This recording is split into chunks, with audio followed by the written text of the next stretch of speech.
Hi day friends, இன்றைக்கி நம்ம சேனலில் வந்து சிக்கன் நூடுல்ஸுங்க உதிரி உதிரியாக எப்படி செய்கிறதுன்னு ரொம்ப டேஸ்டியாக இருக்கும். அந்த பிரியாணி சாப்பிட்ட ஃபீல் இருக்கும். ரொம்ப ஈஸியான மெத்தடில் உங்களுக்கு எப்படி செய்கிறதுன்னு காட்ட போகிறேன். இதான் சிக்கன் நூடுல்ஸ் பாருங்கள். ரொம்ப டேஸ்டியான ஃபுட்டு, ஹெல்த்தியான ஃபுட்டு, ரொம்ப ஈஸியாக குயிக்காக செஞ்சிடலாம்.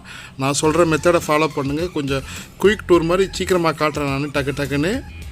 ஸோ பாருங்கள், ஒரு அரை கிலோ மேலே சிக்கன், அதாவது ஒரு 6 பாக்கெட் கிட்ட நான் வந்து நூடுல்ஸ் எடுத்துருக்கிறேன். சிக்கன் வந்து ஒரு அரை கிலோ ரேஞ்சுக்கு எடுத்துருக்கிறேன். வெங்காயம் பாருங்கள், ஒரு 250 கிராமு, ஒரு 150 கிராம் தக்காளி, பச்சை மிளகா ஒரு 6 பச்சை மிளகா பாருங்கள். பட்டை ஏலக்காய் போடுறேன், வெங்காயத்தை போடுறேன் நான். நல்லா கிண்டுங்க, நல்லா கொஞ்சம் ப்ரௌன் ஆகட்டும் ஓரளவுக்கு.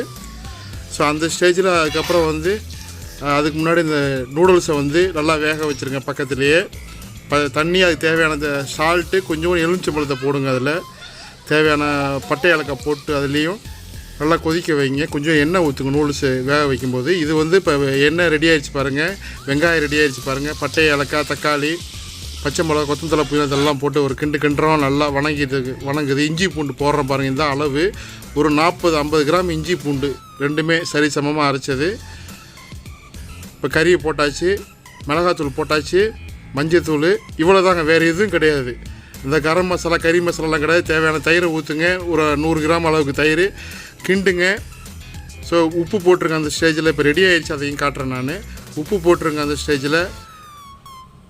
பாருங்கள், கொஞ்சோண்டு தண்ணி ஊற்றுங்க. ஸோ இந்த வேக வைக்கிற தண்ணியே சுடு தண்ணியே எடுத்து ஊற்றலாம்.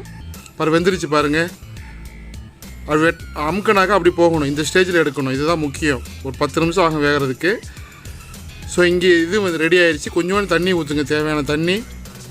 கொத்தமல்லியை போட்டுட்டு எலுமிச்சம்பழம், கடைசியில் எலுமிச்சம்பழம் புளியணும். ஸோ இது கடைசியாக தனியாக போட்டோம். ஸோ இந்த டிஷ்ஷு வந்து பாருங்கள், அவ்வளோதான். இது முடிய போகுது. நூடுல்ஸை போட்டாச்சு, உப்பு போட்டு வேக வச்சு நூடுல்ஸை போட்டாச்சு. வேக வைக்கும்போது எண்ணெய் ஊற்றி நான் வேக வைக்கிறேன். அவ்வளோதான், ஒரு கிண்டுங்க. ரெடி ஆகிடுச்சு நூடுல்ஸ் பிரியாணி. இதை அப்படியே ஒரு மூடி, காற்று போகாத அளவுக்கு மூடி இந்த ஸ்டேஜில் அவ்வளோதான். இப்போ இதை ஆஃப் பண்ணணும், கீழே அடுப்பு ஆஃப் பண்ணிடணும்.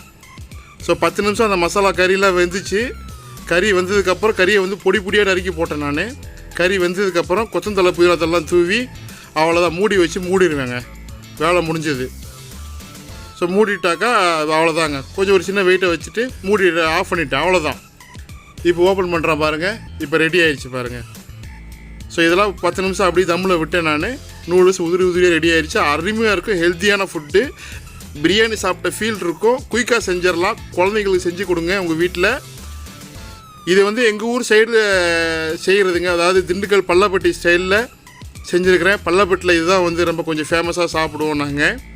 ஸோ அடிக்கடி எங்கள் வீட்டில் செய்யக்கூடிய டிஷ்ஷு நூடுல்ஸ்னால் நாங்கள் இப்படி தான் செய்வோம். பிரியாணி ஸ்டைலில் இருக்கும் இந்த கரம் மசாலா எதுவும் கிடையாது. இஞ்சி பூண்டு, பட்டை ஏலக்காய், தக்காளி, இதுதாங்க. கம நூடுல்ஸ் பிரியாணி ரெடி. சூப்பராக இருக்கும். சாப்பிட்டு பாருங்கள், செஞ்சு பாருங்கள் வீட்டில். அருமையாக இருக்கும். உங்கள் நண்பர்களாக ஷேர். இது எங்கள் பள்ளப்பட்டி ஊர் ஸ்டைலு நூடுல்ஸுங்க. ரொம்ப ஈஸியாக செஞ்சிடலாம். இந்த ரெசிபி வந்து எங்கள் நன்னிமாவோடது. ஸோ என் தங்கச்சியும் வந்து இந்த மாதிரி செஞ்சால் பிடிக்கும், என் சிஸ்டருக்கும். ஸோ உங்கள் வீட்டில் செஞ்சு பாருங்கள். டிப்ஸு வந்து நூடுல்ஸ் சேவை வைக்கும் போகும்போது கொஞ்சோண்டு எண்ணெய் ஊற்றுங்க, உப்பு கரெக்டாக பார்த்துக்குங்க.